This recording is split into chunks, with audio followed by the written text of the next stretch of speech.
그러나 이 모든 일에 우리를 사랑하시니로 말미암아 우리가 넉넉히 이기느니라. 내가 확신하노니 사망이나 생명이나 천사들이나 권세자들이나 현재일이나 장래일이나 능력이나 높음이나 깊음이나 다른 어떤 피조물이라도 우리를 우리 주 그리스도 예수 안에 있는 하나님의 사랑에서 끊을 수 없으리라. 아멘. 하나님께서 우리에게 주시고자 하는 삶이란 이기는 삶인 것입니다. 이기는 사람은 항상 이기는 것을 생각하게 됩니다. 어떠한 일, 어떠한 문제를 만난다 할지라도 이기는 것을 생각하게 됩니다. 반면에 지는 사람은 어떤 상황에 부딪히기도 전에 먼저 질 것을 생각하게 됩니다. 민수기서 14장에 나와 있는 12명의 정탐꾼 이야기가 그렇습니다. 12명의 정탐꾼은 다 같이 가나안 땅을 보았습니다. 다 같이 키가 큰 아낙 자손을 보았습니다. 그런데 10명의 정탐꾼은 그 가나안 땅을 보고 키가 큰 아낙 자손을 보고 질 것부터 먼저 생각하게 됩니다. 저들은 너무너무 크네. 저들에 비하면 우리는 마치 메뚜기와도 같네. 이럴 바에는 차라리 우리가 저 애굽 땅에서 죽었으면 좋을 뻔하였다. 차라리 이 광야에서 죽었다면 좋을 뻔하였다. 이렇게 생각하고 이렇게 말을 하였던 것입니다. 말과 생각은 반드시 결과로 나타나게 됩니다. 10명의 정탐꾼의 이야기를 들었던 모든 사람들, 또 그 사람들과 함께 말했고 함께 생각했던 사람들은 광야에서 전부 다 죽게 됩니다. 반면에 두 사람, 여호수아와 갈렙은 달랐습니다. 똑같이 가나안 땅을 보았고 똑같이 키가 큰 아낙 자손을 보았지만 여호수아와 갈렙은 이렇게 선포하였습니다. 하나님이 우리와 함께 하신다. 그러니 두려워하지 말라. 저들은 우리의 먹이다. 저들은 우리의 밥이다. 담대하게 선포하였을 때 여호수아와 갈렙은 광야를 지나서 생명의 땅, 하나님께서 준비해 놓으신 젖과 꿀이 흐른 땅에 들어가는 놀라운 은혜를 누리게 됩니다. 이기는 사람은 항상 이기는 것을 생각하게 됩니다. 반면에 지는 사람은 항상 지는 것을 생각하게 됩니다. 그러한 점에 있어서 어떠한 생각, 어떠한 마음을 품느냐라고 하는 것은 우리 삶에 있어서 얼마나 중요한 것인지 모릅니다. 잠언 4장 23절에서 이렇게 말씀해 주고 있습니다. 모든 지킬 만한 것 중에 더욱 내 마음을 지키라. 생명의 근원이 이에서 남이니라. 우리 스스로 우리의 생각을 잘 지킬 수가 있을까요? 나는 이길 수 있어. 나는 잘할 수 있어. 그렇게 생각한다 해서 우리가 이길 수 있고 그렇게 생각한다고 해서 내가 잘할 수 있을까요? 모든 것이 편안할 때는 나는 이길 수 있어. 그렇지만은 막상 어려운 문제 앞에 부딪히게 되면은 그만 자신도 모르게 질 것을 생각하게 되고 자신도 모르게 무너질 것을 먼저 생각하게 되는 것이 우리의 연약함이며 우리의 부족함입니다. 예수님 당시의 제자들도 그러하였습니다. 예수님께서 십자가 지시기 이전에는 다들 큰 소리 쳤습니다. 예수님께서 죽는 자리까지 간다 할지라도 내가 주님과 함께 하게 하였습니다. 아주 담대하게 선포하였습니다. 그러나 막상 예수님께서 대제사장의 종들과 로마 병정들에 의해서 붙잡혀 가시자 모든 제자들은 다 질 것을 생각하게 되고 무너질 것을 생각하게 되고 다 도망쳐버리고 마는 안타까운 모습을 보여주고 있습니다. 참 못난 제자들의 모습인 것이죠. 이 모습이 무슨 제자의 모습이라고 할 수 있겠습니까? 세상이라고 한다면 너 같은 사람은 필요 없다라고 할 수 있겠으나 우리 예수님의 아름다운 점이라고 하는 것은 우리를 한번 사랑하시면은 포기하지 않고 끝까지 사랑해 주신다라고 하는 것이 우리를 향한 주님의 놀라운 사랑인 줄로 믿습니다. 주님께서는 십자가에서 죽으시고 부활하신 다음에 제자들에게 다시 찾아와 주셔서 말씀을 주십니다.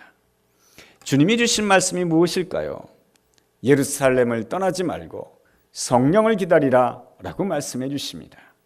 그러면서 사도행전 1장 8절에서 이러한 말씀을 주십니다.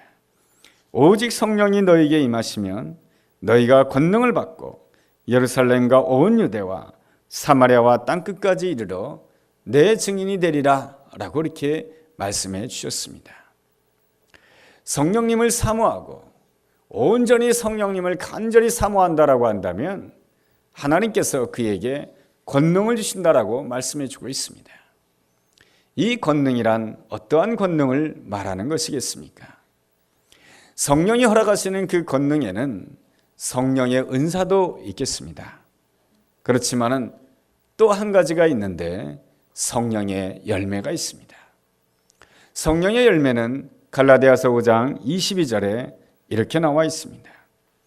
오직 성령의 열매는 사랑과 희락과 화평과 오래 참음과 자비와 양선과 충성과 온유와 절제라고 말씀해주고 있습니다. 사랑이란 무엇입니까? 미움을 이기는 능력입니다. 희락이란 무엇입니까?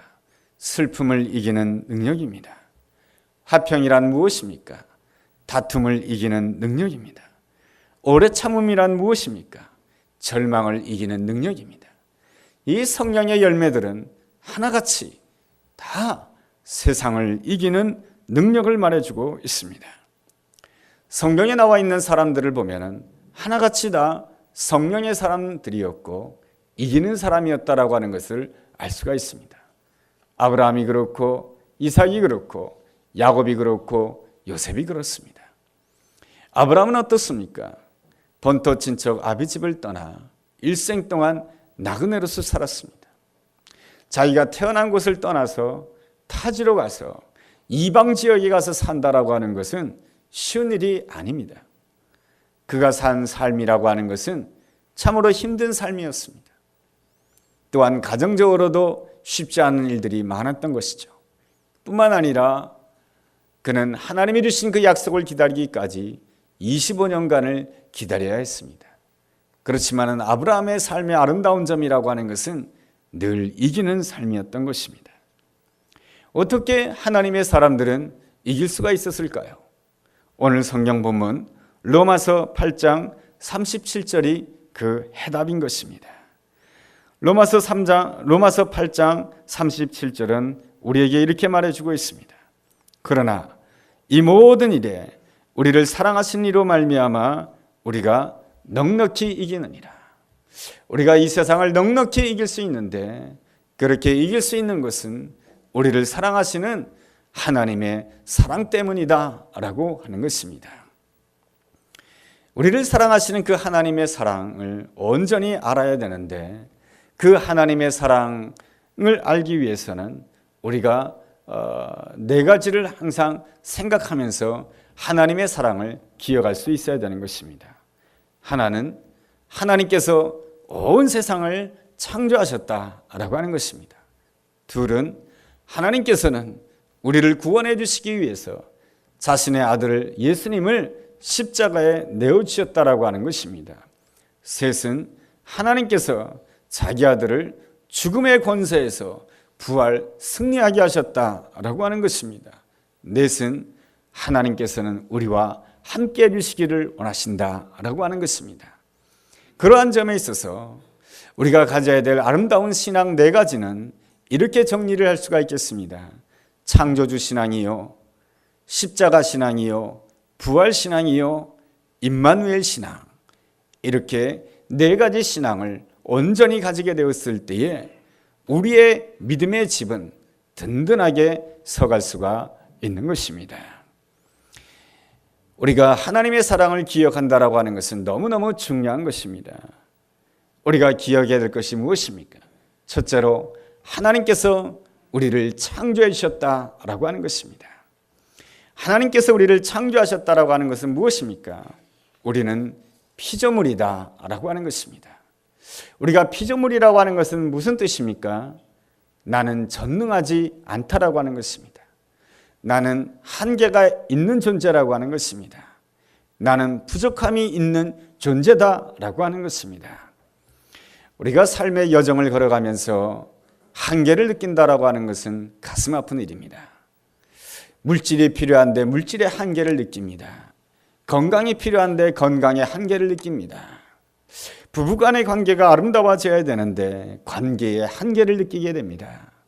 성도와 성도와의 관계가 아름다워져야 되는데 관계의 한계를 느끼게 됩니다. 한계를 느낀다라고 하는 것은 슬픈 일이고 한계를 느낀다라고 하는 것은 어려운 일이지만 하나님께서는 왜 우리에게 한계를 허락하시고 하나님께서는 왜 우리에게 부족함을 허락하셨을까? 그것은 그 한계 때문에 더욱 하나님을 사모하라고 하는 것입니다. 그 부족함 때문에 하나님을 더 의지하라고 하는 것입니다. 우리의 행복은 우리에게 힘이 있다고 해서 행복해지는 것이 아니고 우리의 행복은 우리가 물질이 많다고 해서 행복해지는 것이 아니고 우리의 행복은 바로 하나님을 의지하고 하나님과의 아름다운 교제를 나눌 때에 우리가 정말로 행복할 수 있음을 성경은 우리에게 말씀해 주고 있습니다. 그러므로 우리는 한계 때문에 더욱 하나님을 의지할 때에 하나님과 아름다운 교제를 나눌 수가 있고 하나님과의 아름다운 교제 속에서 우리는 모든 것을 이길 수 있는 아름다운 사람이 될 수가 있는 것입니다. 이 사실을 너무나도 잘 알았던 시편의 기자는 시편 42편에서 이렇게 고백하고 있습니다. 사슴이 시냇물을 사모함같이 내가 주를 찾기에 갈급하나이다. 사슴이 시냇물을 사모함같이 내가 주를 찾기에 갈급하나이다. 여러분, 이러한 아름다운 시편 42편의 1절의 말씀의 배경은 이렇습니다. 중동 지방의 사냥꾼들은 말이죠, 어디에서 기다리기를 좋아하냐 하면은 시냇물 근처에 있는 수풀에서 기다리기를 좋아합니다. 왜냐하면은 짐승들은 목이 마를 때가 되면은 반드시 어디를 찾게 됩니까? 시냇물을 찾게 되는 것이죠. 그러니 그 짐승을 잡기 위하여서 사방을 돌아다니는 것이 아니고 바로 시냇물로 오는 그 길목을 지키고 있는 것입니다. 그래서 시냇물에 다다랐을 때에 정신없이 물을 마시려고 할 때에 사냥꾼은 숨어서 수풀에서 화살을 당기는 것이죠. 그러면 쉽게 짐승을 잡을 수가 있는 것입니다. 사슴은 그 목이 마른 그 가라앉은 심령을 가지고 시냇물로 향해서 갑니다. 가서 물을 마십니다. 물을 마시려고 하는데 옆에 있는 동료가 사냥꾼이 쏜 화살에 의해서 쓰러집니다. 그렇다 할지라도 이 사슴은 그 물을 향해서 들어가는 그 길을 멈추지 않습니다.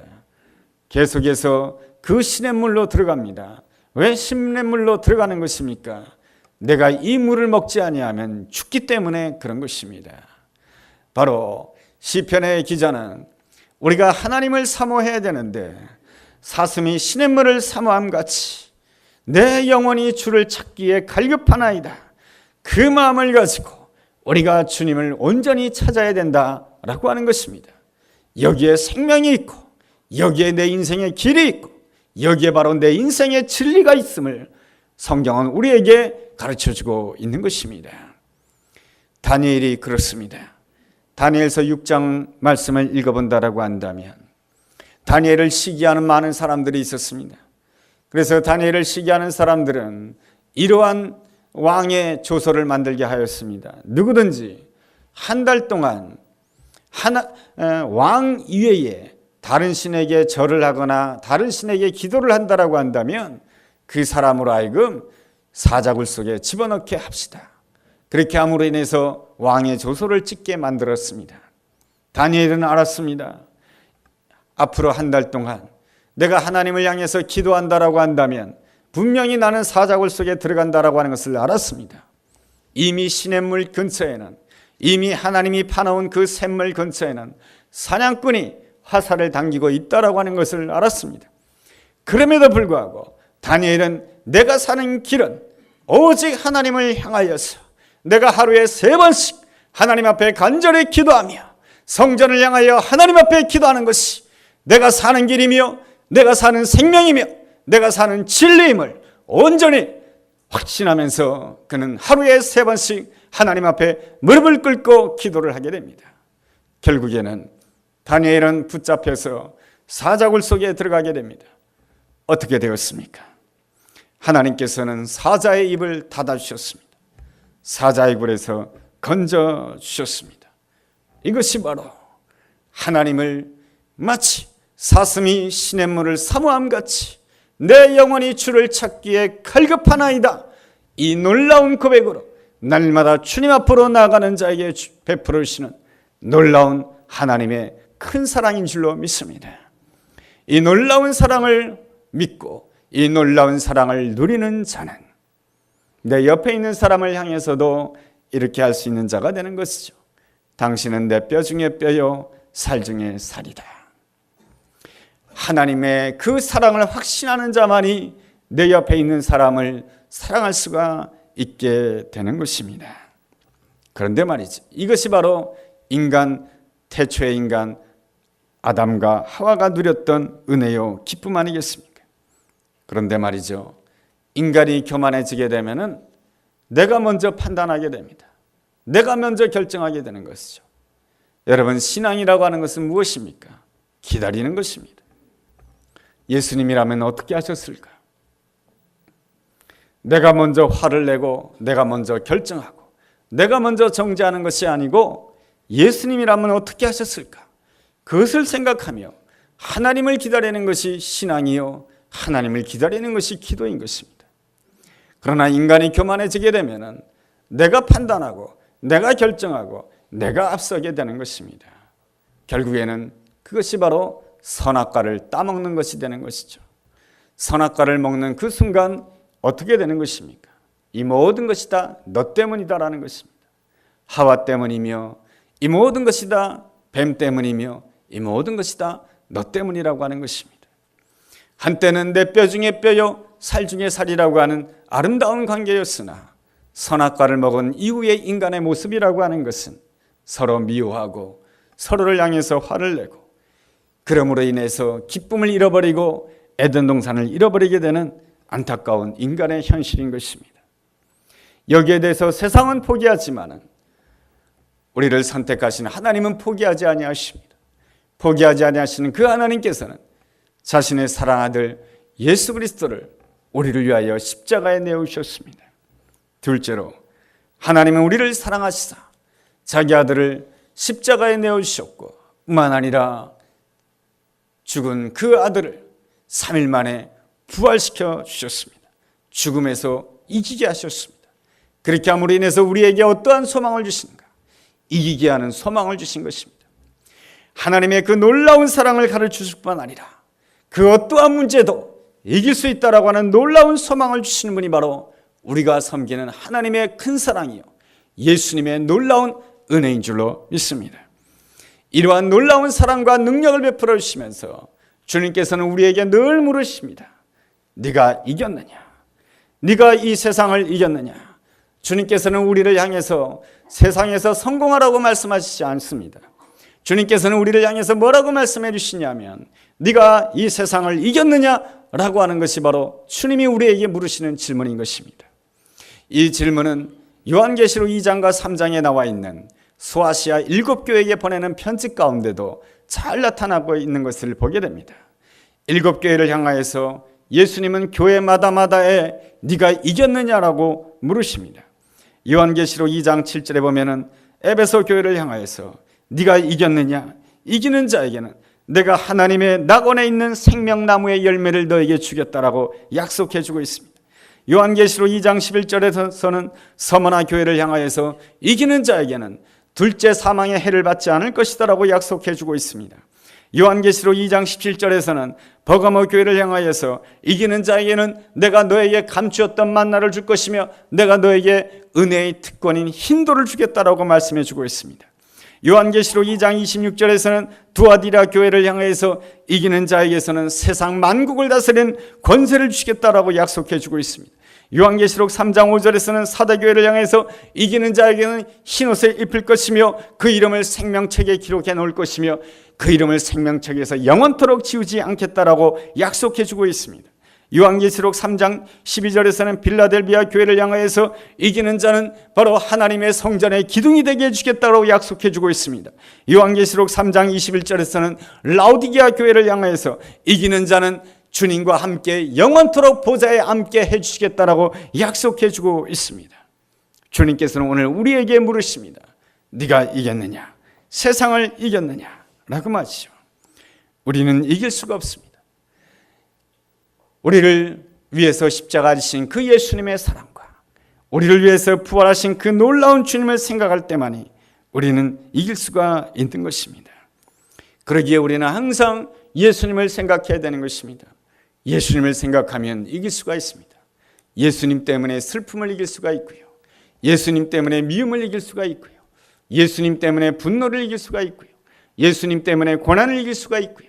예수님 때문에 외로움을 이길 수가 있는 것이고 예수님 때문에 어떠한 외면도 이길 수가 있는 것입니다. 그러기에 항상 예수를 바라보는 저는 이렇게 고백할 수가 있는 것이죠. 나는 예수님 때문에 행복합니다. 여러분, 나는 어떻습니까? 나는 누구 때문에 불행해? 나는 누구 때문에 너무너무 힘들게 살고 있어? 나는 무엇 때문에 나는 내 인생 망쳤어? 나는 누구 때문에 너무너무 괴로워? 나는 누구 때문에 내가 이렇게 고생하면서 살고 있어? 누구만 아니라고 한다면 이렇게 고생하지 않을 때인데 내가 누구 때문에 이렇게 고생하면서 살고 있어? 이렇게 생각하고 말하는 데에는 예수님이 없는 생각이며 예수님이 없는 말인 것입니다. 그러나 날마다 매 순간순간마다 예수님을 바라보는 자는 나는 예수님 때문에 이길 수 있습니다. 나는 예수님 때문에 기도하는 자인 것입니다. 나는 예수님 때문에 감사하는 자인 것입니다. 나는 예수님 때문에 기뻐하는 자이며 예수님 때문에 오늘도 내가 또 이길 수 있는 줄로 믿습니다. 이것이 바로 예수님을 바라보는 자에게 주어지는 놀라운 은혜요 축복인 줄로 믿습니다. 이 놀라운 은혜가 우리 가운데 충만하도록 하기 위하여서 주님께서 부르시는 은혜가 있는데 바로 성령을 부어주신다라고 하는 것입니다. 셋째로 하나님께서는 언제나 성령으로 우리와 함께 해주시기를 원하십니다. 여러분, 우리가 예수님을 나의 주님으로 고백하는 그 순간 바로 성령님께서는 내 마음 가운데 거하고 계신 줄로 믿습니다. 그런데 말이죠, 내 안에 미움이 있고 내 안에 분노가 있으면 성령님께서는 전혀 역사하지 않습니다.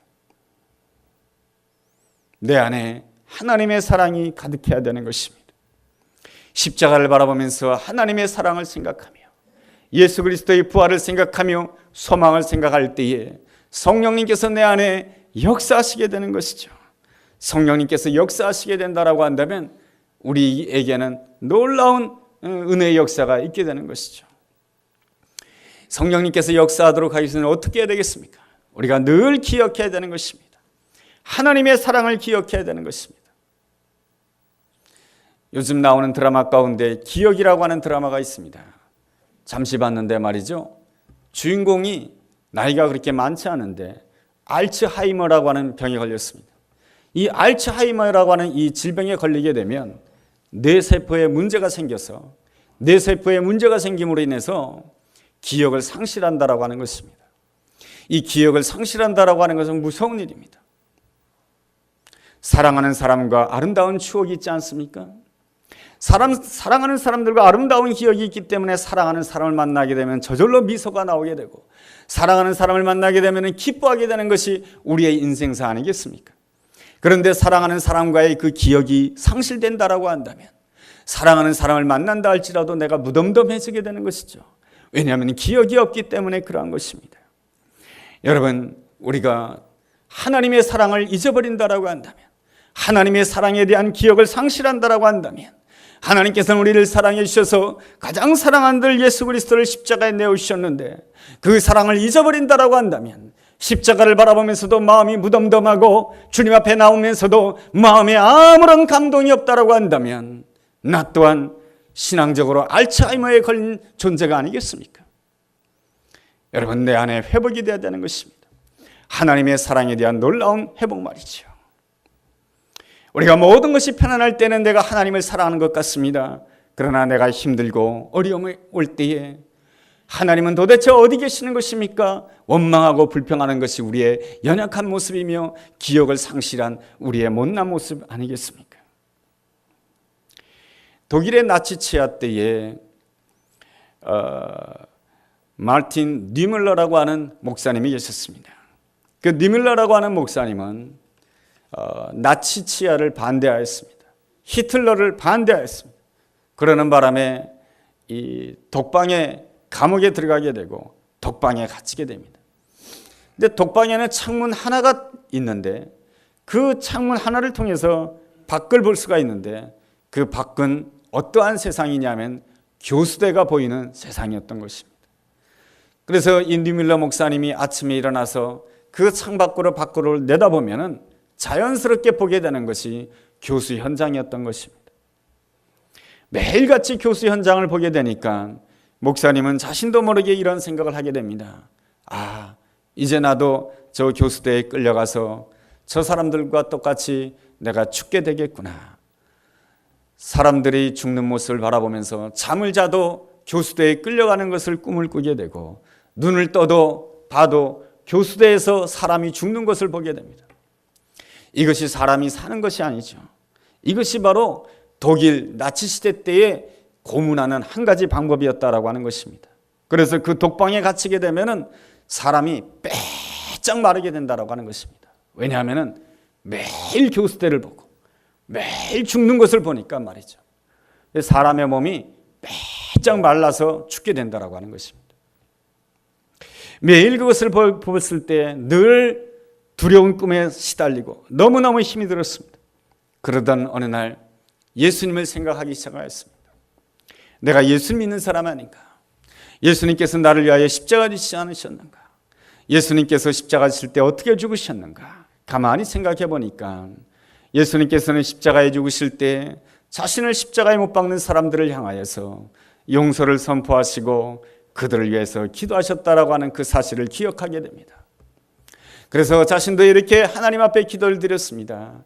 주님, 제가 이제 저 교수대로 끌려가게 되면 나를 교수대로 끌려간 사람을 위해서 기도하게 하여 주시고 나를 교수대로 끌고 간 그 사람을 위하여서 용서하게 도와주시고 나로 하여금 교수대로 끌려가고 한 그 사람들을 위하여 내가 축복 기도할 수 있는 사람이 되게 해 주십시오 라고 기도했습니다. 그렇게 하루 종일 하나님 앞에 기도하면서 예수님을 생각하게 되었을 때 놀랍게도 그날 밤은 편안하게 잠을 잘 수 있었다라고 하는 것입니다. 그래서 항상 날마다 일어나면 이렇게 생각했던 것입니다. 나도 예수님처럼 죽어야지. 나도 예수님처럼 용서하고 죽어야지. 나도 예수님처럼 축복하다가 죽어야지. 매일 그렇게 생각했다라고 하는 것입니다. 그렇게 되었을 때에 이 니뮬러 목사님은 7년 동안 독방에 살았지만 그 7년 동안 잘 감당하게 되고 그 독방을 이기고 출감할 수가 있게 되었던 것입니다. 출감하게 되었을 때 그는 이렇게 고백하게 됩니다. 매일같이 나는 예수님처럼 죽어야지. 그런 생각을 하다가 보니까 그 수도원 생활, 독방 생활이 원망의 세월, 두려움의 세월, 절망의 세월이 아니고 그 독방의 세월은 하나님의 임재가 있는 세월이었고 그 독방의 세월은 수도원 생활이었습니다. 이것이 바로 니뮬러 목사님의 그 출소한 다음에 고백했던 아름다운 고백입니다. 주님은 우리를 향해서 이렇게 말씀해 주십니다. 세상을 이기라. 세상을 이길 힘은 우리에게 없습니다. 나를 만드시고 나에 대해서 한순간도 포기하지 아니하시고 나를 구원해 주시기 위해서 자신의 아들을 십자가에 내어놓으신 그 놀라운 사랑, 우리를 위하여 부활하신 놀라운 그 주님의 큰 사랑, 오늘도 성령님을 통해서 나와 함께 해주시는 그 놀라운 사랑을 내가 기억할 때만이 우리가 온전히 주님의 그 사랑으로 우리에게 주어진 모든 세상을 이길 수 있는 줄로 믿습니다. 내 힘으로는 절대로 이기지 못합니다. 작은 미움도 이기지 못하고요. 내 힘으로는 내 마음 가운데 있는 작은 분노도 절대로 이기지 못합니다. 내 마음 가운데 있는 작은 상처도 절대로 이기지 못합니다. 항상 미움에 사로잡히고 상처에 사로잡히고 분노에 사로잡힐 수밖에 없는 것이 우리의 연약한 인생입니다. 그러나 그 순간에 내가 예수 그리스도를 온전히 바라본다라고 한다면, 나를 위하여 십자가를 지신 그 놀라운 하나님의 사랑을 바라본다라고 한다면, 하나님의 사랑이 성령님의 역사를 통해서 내 마음 가운데 부어진다라고 한다면 우리는 모든 것을 이길 수 있는 자가 되는 것입니다. 미움도 이기고 분노도 이기고 상처도 이기고 고난도 이기고 가난도 이기고 우리의 모든 아픔도 이길 수 있는 줄로 믿습니다. 그래야므로 인해서 우리는 담대하게 고백할 수 있는 자가 되는 것이죠. 나는 예수님 때문에 슬픔을 이겼습니다. 나는 예수님 때문에 가난을 이겼습니다. 나는 예수님 때문에 어려움을 이겼습니다. 예수님 때문에 분노를 이겼습니다. 예수님 때문에 이겼습니다. 그래서 나는 예수님 때문에 행복한 사람입니다. 우리는 어떻습니까? 나는 누구 때문에 불행하고, 나는 누구 때문에 힘들게 살고, 나는 무엇 때문에 고생하면서 살고, 나는 무엇 때문에 내 인생이 안 되고, 무엇 때문에 안 되고, 무엇 때문에 불행하고, 이렇게 살아가는 인생이 아니고 예수 그리스도를 온전히 바라본다라고 한다면 내가 예수님 때문에 모든 것을 이길 수가 있고 예수님 때문에 행복합니다. 이러한 놀라운 고백으로 오늘도 이 세상을 감당한다라고 한다면 세상을 넉넉하게 이기는 놀라운 하나님의 역사가 우리 가운데 함께할 줄로 믿습니다. 기도하겠습니다. 하나님 아버지, 하나님께서 나를 만드셨기에 나를 가장 잘 아시고 가장 적당한 시간에 가장 적당한 자리에 있게 하신 줄로 믿습니다. 뿐만 아니라 나에게 영원한 생명을 주시기 위해서 십자가를 지시고 부활하시고 오늘까지도 나와 함께 해주시는 놀라운 하나님의 은혜를 찬양합니다. 오늘 주어진 형편 때문에 불행하다고 생각지 않게 도와주시고 내 옆에 있는 누구 때문에 속상하다고 생각지 않게 도와주시고 나와 함께 해주시는 그 하나님의 사랑 때문에, 예수님 때문에 나는 행복합니다. 예수님 때문에 이길 수 있습니다. 예수님 때문에 기뻐합니다. 놀라운 고백으로 날마다 하나님을 찬송하며 승리하는 우리가 되게 하여 주시옵소서. 예수님의 이름으로 기도드렸습니다. 아멘.